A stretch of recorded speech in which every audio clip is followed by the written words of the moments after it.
নমস্কার, আরো একবার রয়েছে আমি অনামিকা এবং আমার সঙ্গে আছেন স্বনামধন্য Ayurvedic doctor S K Sen. নমস্কার। নমস্কার। আচ্ছা স্যার, এখন দেখা যাচ্ছে যে এক্সারসাইজটা যে আমাদের মানুষের প্রতিদিনের জীবনে কতটা গুরুত্বপূর্ণ হয়ে উঠেছে এবং এই এক্সারসাইজ না করলে কি হতে পারে এবং এক্সারসাইজ করলে আমরা কতটা সুস্থ হতে পারি সেটা নিয়ে আমাদের আজকের আলোচনা। তো আমাদের আজকের আলোচনার শুরুতেই যদি এটা নিয়ে আপনি কিছু বলেন। শুরুতেই আসা যেতে পারে যে আমাদের বোন ডেন্সিটি, অ্যাকচুয়ালি মানুষ যে খাদ্য খাবার গ্রহণ করি আমরা, তার মধ্যে ভিটামিনস খুব কম আছে, প্রোটিনের ভাগ বেশি। আর সব থেকে বড় সমস্যা হলো এটাই যে শরীরে যদি প্রোটিনের ভাগ বেশি হয়ে যায় তাহলে তার সব থেকে আগে দেখা দেবে যন্ত্রণা জয়েন্টে জয়েন্টে, কারণ এক্সেস প্রোটিন হয়ে যাওয়ার ফলে যে কোনো মুহূর্তেই শরীর থেকে কিন্তু সাইনেবল ফ্লুইডগুলো লেস হয়ে যেতে পারে। এর লস হওয়ার ফলে জয়েন্টগুলো আস্তে আস্তে কবজাগুলো খারাপ হয়ে যেতে থাকে, ঘষা খেতে থাকে, ফলে হাড় ক্ষয় হতে পারে, কার্টিলেজগুলো ক্ষয়ে যায়, যার ফলে তীব্র যন্ত্রণা হতে শুরু করে। আমাদের শরীরে প্রচুর কিন্তু জয়েন্ট, একদম আঙুলের এক একটা গাঁট বলা যেতে পারে এক একটা করে জয়েন্ট কবজার কাজ করে।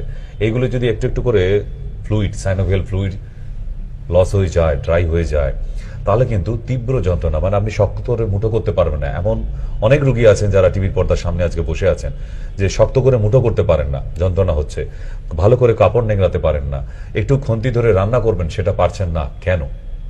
এই যে কারণগুলো, এর জন্য হচ্ছে এক্সেসিভ প্রোটিন ইনটেক। বাঙালির সব থেকে বড় ইচ্ছা হচ্ছে মাছ মাংস ডিম খেতে পারলি ব্যাস, দারুণ ভালো খাচ্ছি আমরা। আমরা এলাকায় বড় লোক মানুষ, রোজ মাংস খাই। আপনার এই মাংস গেলার ফলে কি হচ্ছে জানেন? বাঙালি জাতটা শুধু গিলতে এসেছে তো, এই খেতে খেতে খেতে খেতে শরীরে এত বেশি পরিমাণে প্রোটিন জমে যাচ্ছে, excessive CRP, concentrated reactive protein, যার ফলে এত যন্ত্রণা রোগী ঘুরে বেড়াচ্ছে। এমন একটা বাড়ি দেখাতে পারবেন না আজকের ডেটে পশ্চিমবাংলায় যে তার পরিবারে যদি 4 জন মানুষ হয় তাহলে তাদের মধ্যে 1 জন অথবা 2 জন কিন্তু কোনো না কোনো যন্ত্রণাজনিত অসুখে ভুগছে। এগুলো কিভাবে হচ্ছে আমাদের একটা বাই পিকচার দেখে নেওয়া উচিত, নাহলে আইডিয়া পাবে না। যেমন আমরা যদি একটু দৃষ্টিপাত করি, দেখতে থাকুন টিভির পর্দায়, কথা পরে হবে যে কোন কোন জায়গাগুলো যন্ত্রণা হচ্ছে, কারণ কি তার, এবং তার জন্য কি কি এক্সারসাইজ দরকার। আমাকে প্রচুর পেশেন্ট এসে বলে, স্যার আপনার কোনো টোটকার বই নেই? আচ্ছা, এক্সারসাইজ করা আছে এমন কোনো সিডি নেই, পেন ড্রাইভ নেই যেগুলো আমাদের খুবই উপকারী? আপনাদের সিডি পেন ড্রাইভ বইয়ের কোনো দরকার হবে না। আমি যেহেতু ডেলি আসি সন্ধ্যা 7টায়, তো এই সন্ধ্যা 7টা থেকে ডেলি কোনো না কোনো বিষয়বস্তু থাকে, তবে তার মাঝে মধ্যে কিন্তু দেখানো হয় যে আপনি এক্সারসাইজটা করবেন কিভাবে।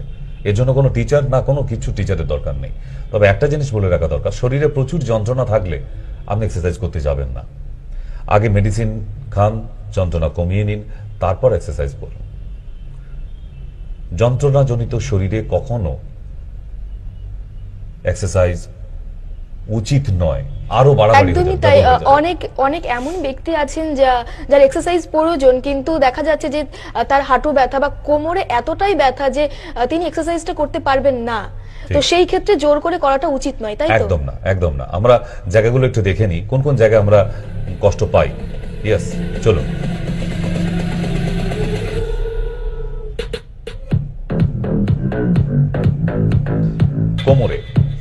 কোমরে ছবিতে দেখতে পাচ্ছেন এই যে কোমর কাঁপছে পুরো, তার মানে কত তীব্র যন্ত্রণা আছে মানুষটার, যে সে নিজের যন্ত্রণা আরেকজনকে বুঝিয়ে বলতে পারছে না। নিজেই বলে না যে নিজের ব্যথা নিজেই বোঝা যায়, দ্বিতীয় জনকে বোঝানো যায় না।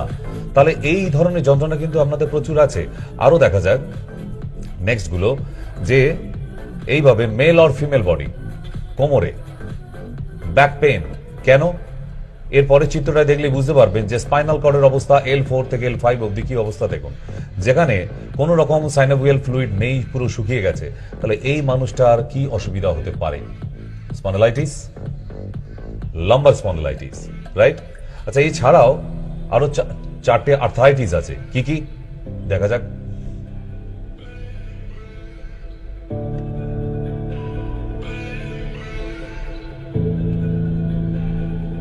Osteoarthritis, rheumatoid arthritis, polyarthritis and juvenile arthritis. এই 4টে আর্থ্রাইটিস আপনারা মাথায় রাখবেন। অস্টিওআর্থ্রাইটিস আপনাদের হাঁটুতে হচ্ছে, রিউমাটয়েড আর্থ্রাইটিস গোটা শরীরে, শুধু জয়েন্টে নয়, নিউরো, নার্ভে এবং মাসেলে। পলিআর্থ্রাইটিস এটাও মারাত্মকভাবে muscle pain, neuro pain, joint pain একটু কম থাকে। আর জুভেনাইল ছোট বাচ্চাদের যে আর্থারাইটিস হয়ে যায় সেটা 5-7 বছর থেকেই দেখা দিতে পারে। আপনাদের বাড়িরও অনেক ছোট বাচ্চা আছে দেখবেন যারা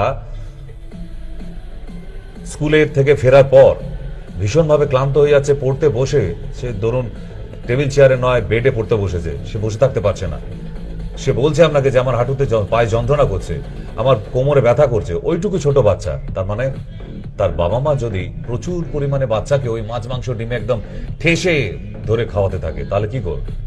বাচ্চাটা তো কিছু জানে না।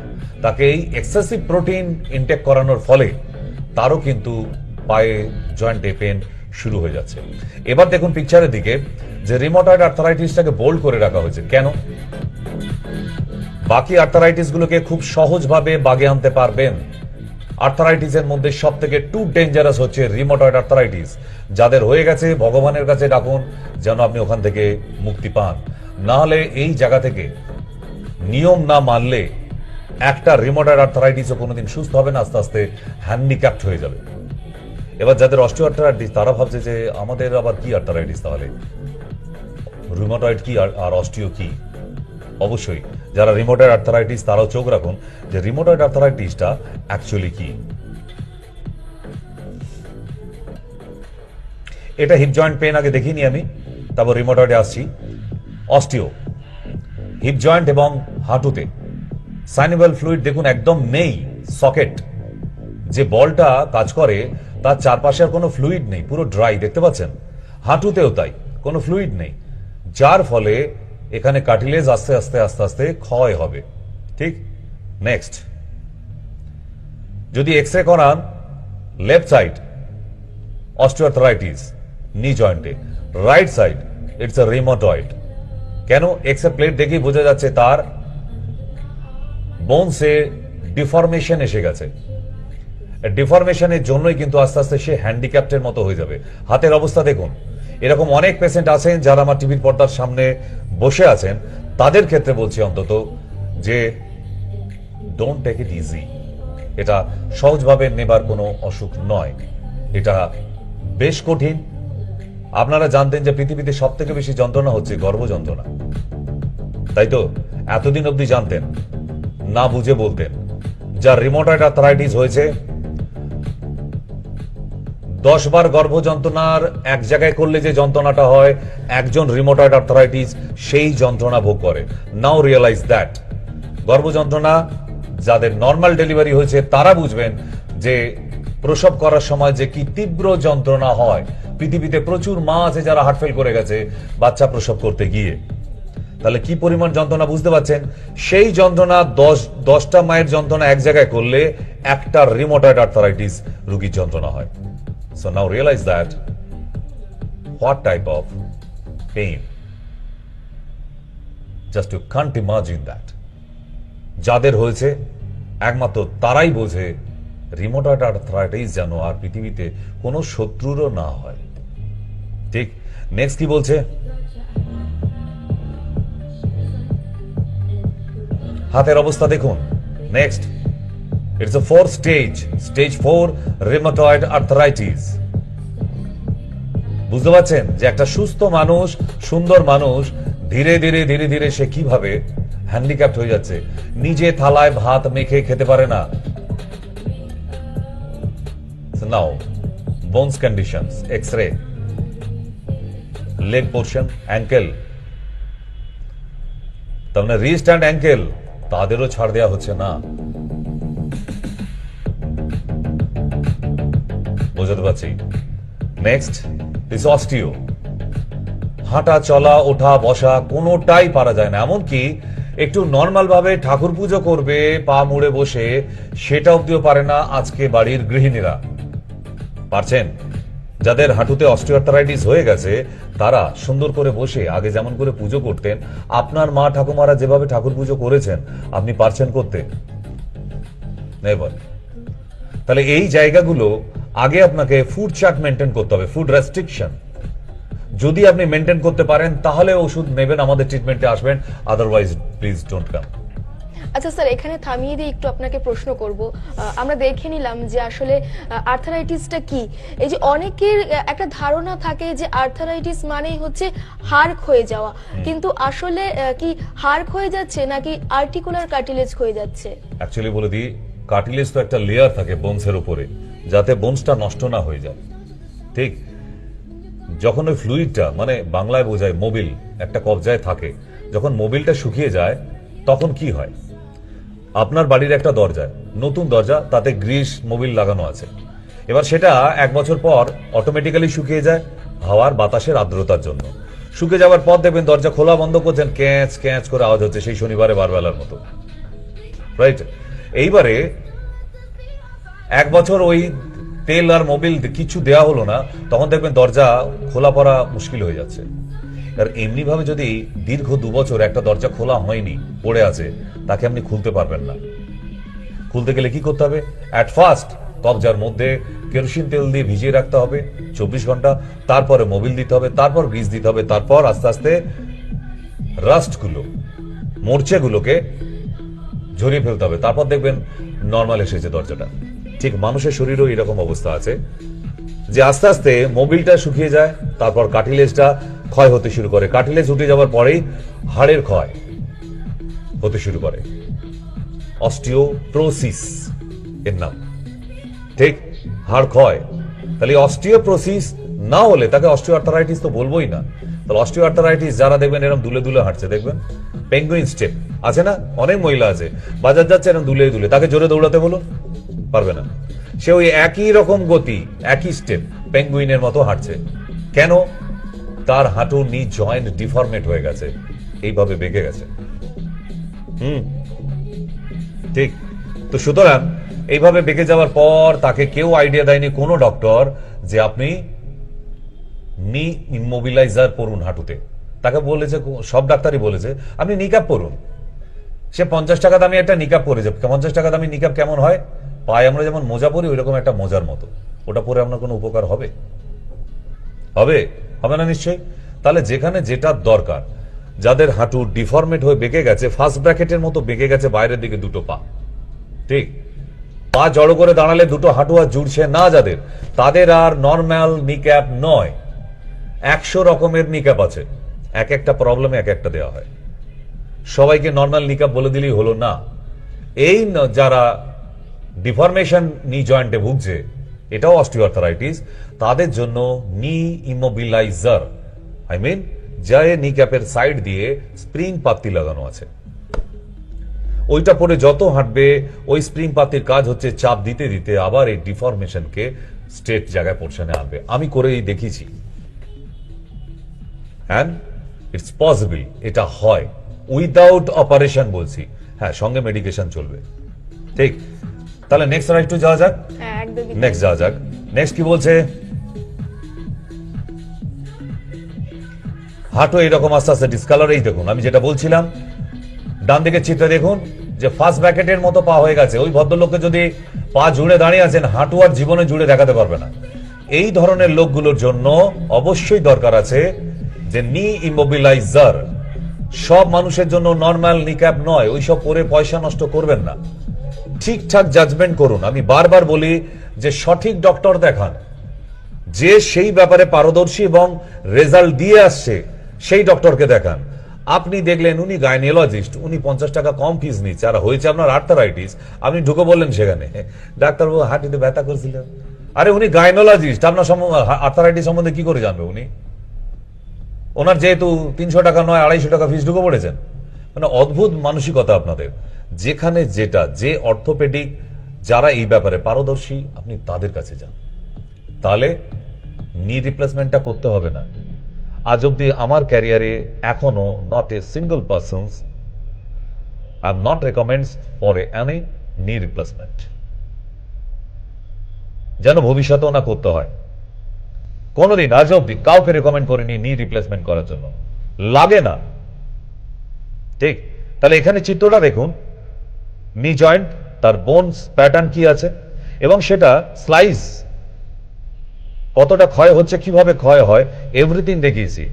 আরো দেখাই, রিমোটয়েড আর্থারাইটিস, ঘাড়ে, মাথায়, হাতে, পায়ে, হাঁটুতে, কবজিতে, আঙুলে, কোথাও বাদ যায় না। This is rheumatoid arthritis.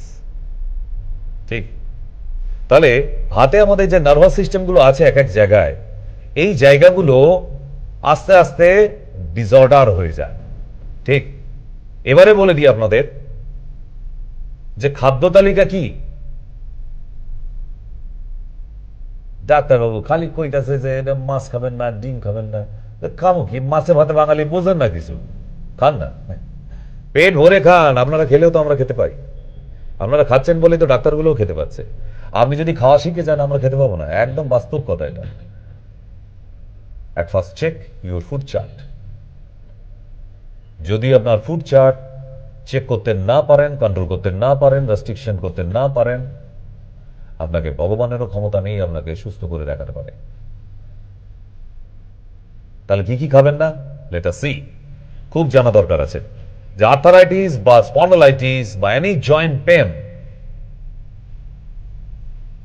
যদি হয়, আপনি কি কি খাবার খাবেন না জিজ্ঞেস করবেন একবার। আমি কি খাবো, আপনি কি খাবেন আমার দেখার দরকার নেই। আপনি কি কি খাবেন না সেটা দেখার দরকার আছে, কারণ ওই খাবারগুলো খেয়ে তবেই তো প্রবলেমটা হচ্ছে। Let us see. ওয়াও, ইস, সকালবেলা এরকম যদি প্লেটের মধ্যে সাজিয়ে দেয়, কোন মহাপুরুষ আছে যে এটা ছেড়ে বাদ দিতে পারবে? এখনই লোক করছে টিভির পর্দা থেকে নিয়ে গালে করে দিই, তাই না? Friends, don't do that. No, never. Boil egg and basically yolk part, কুসুমটা, it is very harmful for you. Next, সামুদ্রিক মাছ। আহা হা হা, মাছে ভাতে বাঙালির জিভে জল চলে আসছে। ঠিক। And now, next,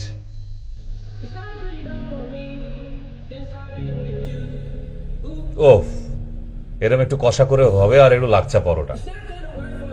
বাঙালির খাওয়া তো শেষ নেই আইটেমে। ভাবুন একবার, পুরো রেওয়াজি খাসি রাখা আছে পুরো, সকালবেলা রেওয়াজ করে। তার সঙ্গে টমেটোতে আছে নিষেধ। তাহলে রেড মিট ইউ কান্ট ইট। আপনি খেতে পারেন, আমার না করার নেই, আমার সাবধান করানো করার দায়িত্ব, তাই করে দিলাম। তার সঙ্গে আছে টমেটো, মুসুর ডাল, পুঁই শাক, পালং শাক, ঢেঁড়স, অসাধারণ। এই খাবারগুলো খাবেন না। and also high protein food, vegetables, gooseberry, spinach, broccoli, দেখে নিন একবার। বোঝা গেল? তাহলে এইগুলো আপনাকে অ্যাভয়েড করতে হবে। Anybody here? না, এই মুহূর্তে আমাদের সঙ্গে কেউ নেই, কিন্তু যারা আপনারা আমাদের সঙ্গে কথা বলতে চাইছেন সরাসরি, তারা কিন্তু আমাদের টিভিতে যে নাম্বারটি দেওয়া আছে সরাসরি কথা বলার জন্য, সেই নাম্বারে কল করে আমাদের সঙ্গে অবশ্যই সরাসরি কথা বলতে পারেন। আর যারা ভাবছেন যে ডাক্তার বাবুকে কবে কোথায় দেখাবেন, তাদের জন্য টিভিতে যে দুটি নাম্বার দেওয়া আছে স্ক্রিনে, সেই নাম্বার দুটিতে আপনারা ফোন করে সরাসরি কথা বলে সবটা জেনে নিতে পারেন বিশদে। আর তাছাড়াও আপনারা ডাক্তারবাবুকে দমদমে পাচ্ছেন রবি, সোম, বুধ এবং শুক্রবার। আর তাছাড়া বারাসাত শিশিরকুঞ্জতে পাচ্ছেন শনি এবং মঙ্গলবার। 22 তারিখ ক্যাম্পিং আছে। আচ্ছা, আগামী 22 জানুয়ারি 22 তারিখ বুধবার পড়েছে, ডেটটা দমদমে পড়েছে। 23 জানুয়ারি উপলক্ষে, প্রতি বছর 23 জানুয়ারি আমাদের একটা ক্যাম্পিং করা হয়, কিন্তু 23 জানুয়ারিটা এবারে বৃহস্পতিবারে পড়ে গেছে আমাদের ছুটির দিন। তো সেই জন্য ওই উপলক্ষে 22 তারিখে আমরা একটা ক্যাম্পেনিং রেখেছি, 1+1, একজনের সাথে আরেকজন ফ্রি দেখাতে পারবে। হ্যাঁ, নতুন বছরে শুরু হলো, জানুয়ারি থেকে শুরু হলো। এরকম সারা বছরে কয়েকটা ডেট আছে যেখানে এরকম বিভিন্ন ধরনের অফার থাকে। অফারটা কেন দিই না, কোনো জামা কাপড় সেলের দোকান না তো, কিন্তু তবুও দিই। প্রচুর গরিব মানুষ এই কয়েকটা দিনের জন্য না ওয়েট করে থাকে। তাই আপনার পরিবারেও যদি সব থেকে ভালোবাসেন যাকে, তাকে নিয়ে একদম সরাসরি চলে আসুন। আর 22 তারিখে তো থাকছেই, তাছাড়াও কবে কোথায় আরো এরকম ক্যাম্পের ব্যবস্থা করা হচ্ছে, সেই জন্য কিন্তু আপনাদের অবশ্যই চোখ রাখতে হবে মায়া টিভির পর্দায়। সঙ্গে আমাদের সঙ্গে কেউ আছেন। হ্যালো, হ্যালো, হ্যাঁ বলুন। একটু স্যারের সঙ্গে কথা বলতে চাইছিলাম। বলুন। আমার ব্যাপারটা হচ্ছে, আমার একটা এই ডিস্টার্ব হচ্ছে, ভাত খেয়ে শুলে বুকটা খুব আমার ধড়ফড় করে, মনে হচ্ছে যেন আমি কিছু হয়ে গেল আর কি, আচমকা উঠে গেলাম আর কি। এই ভাতটা একটু কম খান, হ্যাঁ, ভাতটা একটু কম খান, পরিমাণে বেশি খেয়ে ফেলবেন না, পেটে একটু জায়গা রেখে খাবেন। 1 নম্বর, ভাত খাওয়ার অন্তত 10 মিনিট পরে জল খাবেন পরিমাণ মতো। আর বাড়িতে যদি দুধ বা দুধ চা খাওয়ার অভ্যাস থাকে সেটাকে বন্ধ করুন। দুধ খাই না স্যার একদম। 3 নম্বর হচ্ছে অর্জুনারিস্ট নামে একটা টনিক পাওয়া যায়, অর্জুন গাছের ছাল দিয়ে তৈরি হয়। সেই অর্জুনারিস্টটা এনে আপনি 3 চামচ করে দিনে 2 বার খাবেন। অর্জুনা রিষ্ট, অর্জুনারিষ্ট। আচ্ছা স্যার, এটা কোন আয়ুর্বেদিক দোকানে পাবো? যে কোনো আয়ুর্বেদিক দোকানে পাবেন, যে কোনো আয়ুর্বেদিক দোকানে। এটা 2 চামচ করে 2 বার খাবো? হুম। আচ্ছা ঠিক আছে, স্যার। ওকে ওকে ওকে। আরো কেউ আছেন আমাদের সঙ্গে? হ্যালো হ্যালো,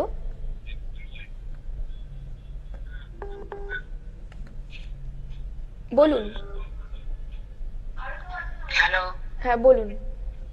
হ্যাঁ, বলছি ডাক্তারবাবু, যে ওই পাটা বেঁকে যে গেছে, যে এটা বললেন নিকাপটা, একবার আরেকটু বলবেন? নি ইমোবিলাইজার, হ্যাঁ, নি ইমোবিলাইজার। ওটা কোন দোকানে পারবো? যে কোনো অ্যালোপ্যাথির দোকানে অর্ডার দিলেও ওরা এনে দেবে, আর নাহলে কলেজ স্ট্রিটের জন্য আলাদা মার্কেট আছে। যে কোনো অ্যালোপ্যাথি ওষুধের দোকানে অর্ডার দিলেই হবে, নি ইমোবিলাইজার।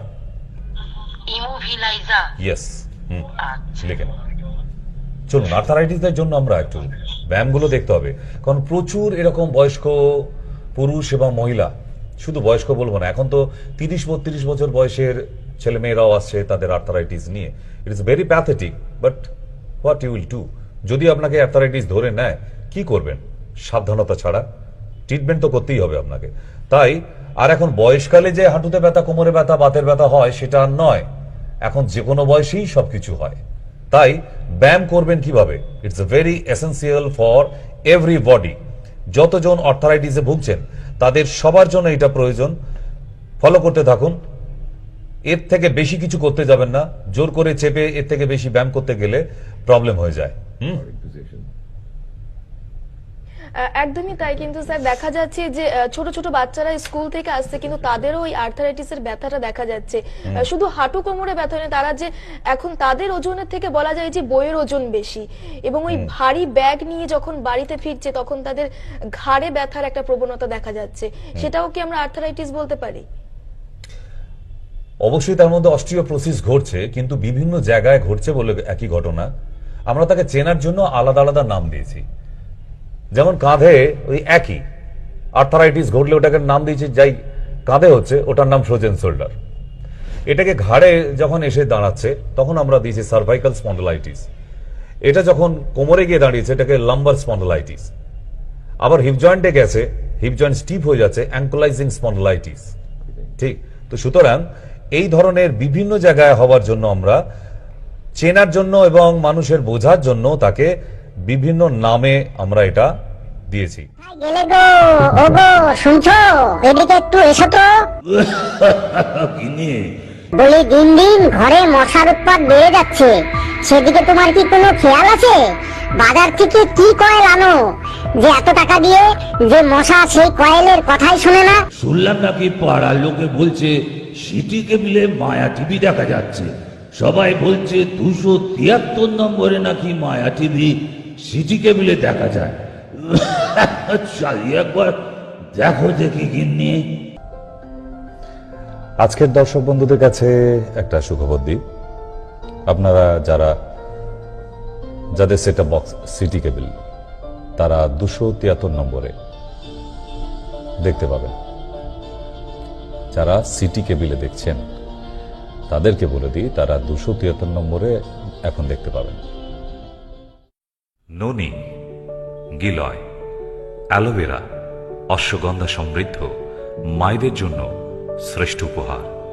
সারাদিন কাজের ব্যস্ততায় নিজের খেয়াল রাখার সময় পাই না, তাই প্রতিটি মায়ের প্রয়োজন প্রতিদিন দুবেলা চায়ের মতো।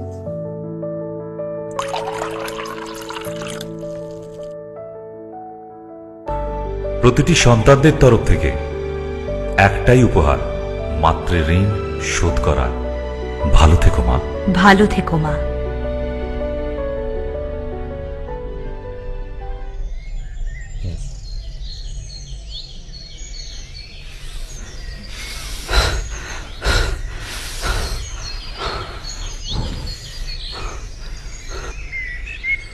কি হয়েছে ভাই? এত করি ট্রাই, তবু শরীরে কিছু নাই। সুস্থ জীবন চাও? তবে ডাক্তার সেনের কাছে যাও।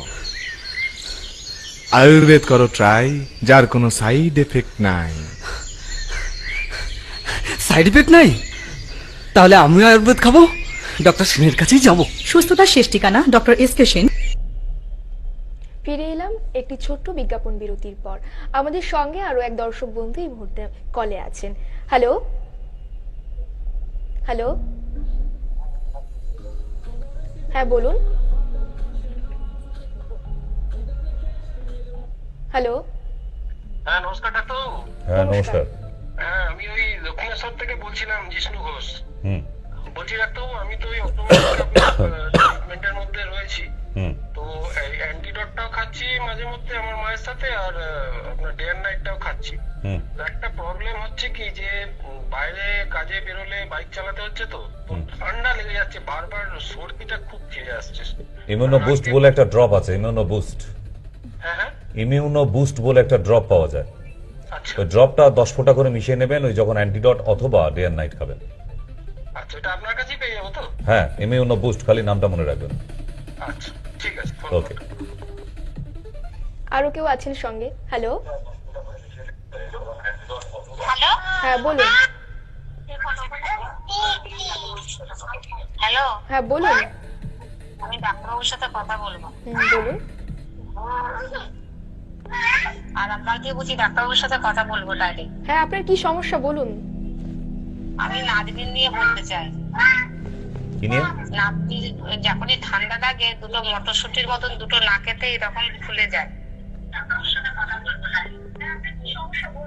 না দেখে নিয়ে এসে দেখান, ও মটরশুটি না কড়াইশুটি সেটা দেখার আছে। দুটো নাকেতে ফুলে যায়। হ্যাঁ, না দেখে নিয়ে চেম্বারে আসুন। ওই যে বললাম, ওটা মটরশুটি না কড়াইশুটি ওটা দেখার আছে, না হলে আমরাও বুঝে উঠতে পারবো না যে হচ্ছেটা কি। ওটা নিজের চোখে দেখার আছে, আপনি দেখলে হবে না, ওটা আমাদের দেখতে হবে। যদি পসিবল হয় চেম্বারে নিয়ে আসবেন। আরো কেউ আছেন? হ্যাঁ বলুন। বলুন, শুনতে পাচ্ছি। কানে শুনতে পাচ্ছেন না? হ্যালো, হ্যাঁ বলুন। নমস্কার। নমস্কার। বলুন। আমি বাগুইহাটি থেকে বলছি। হুম আমি দিন কয়েক আগে ফোন করেছিলাম। হ্যাঁ, ওই গো গ্যাস বলেছিলেন। হ্যাঁ, ওটা কখন খাবো, আর খালি পেটে না খাওয়ার পর? গোগাস প্রোডাক্টটা কেনা হোক, ওর গায়ে লেখা আছে লেবেলে খাবার নিয়ম। প্রোডাক্টের গায়ে লেবেলে লেখা থাকবে। ওকে। আরো কেউ আছেন আমাদের সঙ্গে? হ্যালো হ্যাঁ, চলে আসতে পারেন এখন 8348089090। হ্যালো হ্যাঁ নমস্কার।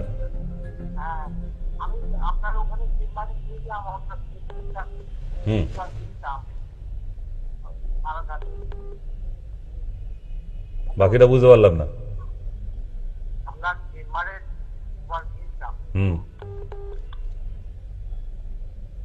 কি করতে হবে এখন নেক্সট? আপনার ব্যথা আমরা বুঝি, কারণ যখনই আমাদের শরীরের ব্যথা দেখা দেয় তখনই কিন্তু আমাদের পরিবারের প্রিয়জনেরাও আমাদের যেন দূরে সরিয়ে দেয়। তো তার আগে কি করতে হবে? আমাদের ব্যথা থেকে নিষ্কৃতি পাওয়ার উপায় খুঁজতে হবে। আর সেই সমস্ত ব্যথা সংক্রান্ত তথ্য নিয়ে কিন্তু আমরা আজ আপনাদের সামনে সরাসরি লাইভে এসে আলোচনা হবে কিভাবে আপনি আপনার ব্যথা থেকে নিষ্কৃতি পাবেন, কিভাবে আপনিও একটি সুস্থ সাধারণ জীবনযাপন করবেন, সেই সমস্ত কিছু নিয়ে আমাদের আজকের আলোচনা। আপনিও কিন্তু আমাদের টিভিতে দেওয়া স্ক্রিনের নাম্বারে ফোন করে সরাসরি আমাদের সঙ্গে কথা বলতে পারেন। আমাদের সঙ্গে আরো এক দর্শক বন্ধু এই মুহূর্তে আছে। হ্যালো হ্যালো হ্যাঁ বলুন। বলছিলাম স্যার, আমার ওয়াইফের পেটে সিস্ট আছে। এবার ডাক্তার বালিগঞ্জে ডাক্তার দেখিয়েছিলাম। সে বলেছে অপারেশন করতে। হ্যাঁ, সে বলেছে অপারেশন করতে। অপারেশন করতে বলেছে। প্রথম বললো ওষুধ খাও, খেয়ে কমে যাবে। বেশ কিছু তার ক্ষমতা নেই। হ্যাঁ, তার ওষুধের সেই ক্ষমতা নেই। ওষুধ খেয়ে কমছে না।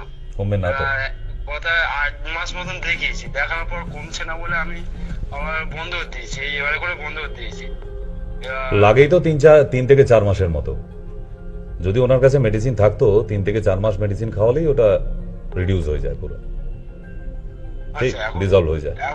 এখন কি করবো? আল্ট্রাসোনোগ্রাফি নিয়ে চেম্বারে আসবেন। এত আকাশ পাতাল ভাবার কিছু নেই। জবাইখানায় না গিয়ে ডাক্তারখানায় আসতে হবে। ওগুলো টোপ দিয়ে আর কি, ওই ছিপে যেমন করে মাছ ধরার জন্য টোপ দিয়ে রেখে দেওয়া হয়, ওই কয়েকদিনের জন্য ওষুধটা দেওয়া হয়, ওটাও ফেক ওষুধ। আপনার সিস্ট বা ফাইব্রয়েডস তাকে রিমুভ করার কোনো রকম মেডিসিন ওই সেকশনে নেই।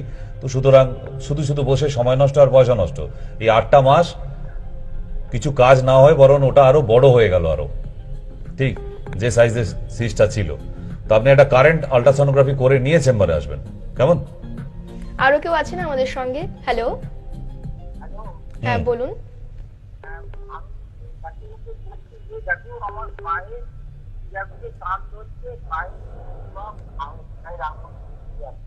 যোগেন্দ্র রস বলে একটি ট্যাবলেট পাওয়া যায় আয়ুর্বেদে, যোগেন্দ্র রস। রাত্রির 8টার সময় একটা করে খাবেন। কিনে আনুন কালকেই। আরো কেউ আছেন আমাদের সঙ্গে? হ্যালো, বলুন। হ্যালো, বলুন। ডাক্তারবাবু স্যার আছেন? হ্যাঁ, এইমাত্র এলাম, বলুন। আচ্ছা ডাক্তারবাবু, মানে বাবু হয়ে খেতে বসলে তারপরে উঠা যাচ্ছে না, আর হাঁটুতে লাগছে। হাঁটুর এক্সরে করে নিয়ে চেম্বারে আসবেন। আচ্ছা, এক্সরে। পশ্চিম মেদিনীপুরের চেম্বার কোথায় আছে? কালিকাপুর। কোথায় বললেন? কালিকাপুর। আচ্ছা ঠিক আছে। আরো এক দর্শক বন্ধু আছেন এই মুহূর্তে আমাদের সঙ্গে। হ্যালো, হ্যালো, হ্যালো, হ্যাঁ হ্যাঁ, বলুন। মা জননী টিভির ভেতর ঢুকে পড়েছো, একটু বেরিয়ে এসো। হ্যাঁ বেরিয়ে এসো মা আমার, ওখানে লুকায় না, টিভির মধ্যে কেউ লুকাতে নেই। এসো বাইরে এসো, বলো এবার কি হয়েছে। আমি বলছি স্যার, বলে ফেলো। আমার একটা সাইড ভীষণ যন্ত্রণা করছে। তার জন্য বাজারে প্রচুর যন্ত্রণানাশক ওষুধ পাওয়া যাচ্ছে, কিনে খেয়ে নাও। প্রচুর প্রচুর। আমি ওগুলো খেয়েছি, কিছু কমছে না। তাহলে এখানে নাম লিখিয়ে দাও, দুটোর একটা করো। তাবিজ কবজ নেই আমার কাছে, চেয়ে লাভ হবে না। একটা সাইড মানে একটা পা, একটা হাত, আর এক মাজার এক সাইডটা ঠিক আছে, খুবই যন্ত্রণা করছে। কালকে নাম লিখিয়ে দিও ভিডিও কলিং এ। আরো কেউ আছেন বাড়িতে আমাদের বসেই সঙ্গে? হয়ে যাবে, কেমন? দূরে বাড়ি হলে সবাইকে যে আসতে হবে তার কোনো মানে নেই। ঠান্ডাও প্রচুর পড়েছে, আপনি বাড়িতে বসেই দেখাতে পারেন ভিডিও কলে। আপনাকে শুধু বলতে হবে যখন নাম লেখাবেন, এই যে নিচে 2টি নাম্বার আছে, এই 2টি নাম্বারে নাম লেখাবার সময় বলবেন আমি ভিডিও কলে দেখাবো, বাস তাহলেই হবে। ওষুধ আপনার বাড়িতে পৌঁছে যাবে, আপনাকে দর্শন দিতে হবে না, কেমন? হ্যালো, হ্যাঁ বলুন। হ্যালো, বলুন। আমি ওই বুক ধরপড়ার ব্যাপারটা আমি ওইটা জানতে চাইছি। কি জানতে চাইছেন? ওষুধটা কি ওষুধ এটা বললেন? ওই ওষুধ অর্জুনারিষ্ঠ, অর্জুনারিষ্ঠ উচ্চারণ করো। হ্যাঁ আচ্ছা, আর ওই গোলা খুসখুস করে ব্যাপারটা এটা গোলা, হ্যাঁ ওটা শুনেছি যে গোলা গোলা খুসখুস করে। ওই যে টিভিতে দেখাচ্ছে, ভিস্কি গলি খাও, খিচখিচ দূর করো, কে বলো একটা। গোলাতে না যখন তখন কাশি হয়। হ্যাঁ ওই তো ভিক্সের গলি তো টিভিতে দেখাচ্ছে, তো খেয়ে নাও, বাড়ির কাছে পেয়ে যাবে তো। ওটাও আয়ুর্বেদিক, চিন্তা নেই। আরো কেউ আছেন আমাদের সঙ্গে? হ্যালো, হ্যালো, বলুন। আমার ঠাম্মায় একটা হাঁটু খুব যন্ত্রণা করে আর টান হয়ে যায়, আর আরেকটা আরেকটাও করে, ওটা মানে বাঁ দিকেরটা বেশি, ডান দিকেরটা কম। আচ্ছা, তাহলে একদিকে বেশি ওষুধ দিতে হবে, একদিকে কম ওষুধ দিতে হবে, তাই তো?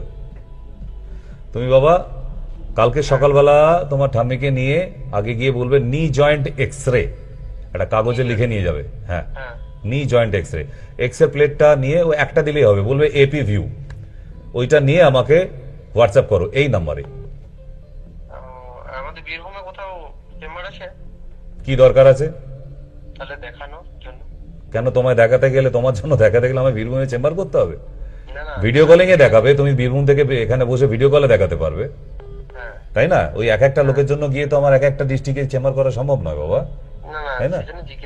ভিডিও কলে দেখাবে, তুমি বাঁচতে হবে না তোমার বীরভূম থেকে, ঠিক আছে? বাড়িতে বসেই দেখাতে পারবে, কিন্তু এক্সরেটা করো। উইদাউট এক্সরেতে এগুলো ট্রিটমেন্ট হয় না। পাড়া গ্রামের ডাক্তার আপনাকে এসব ঘুরিয়ে ঘুরিয়ে এটা সেটা করে খাইয়ে খাইয়ে সারা বছর টানে, ওটা ট্রিটমেন্ট বলে না, ওটাকে হাতুড়ি মার্কা ফিনাইলেক্স বলে।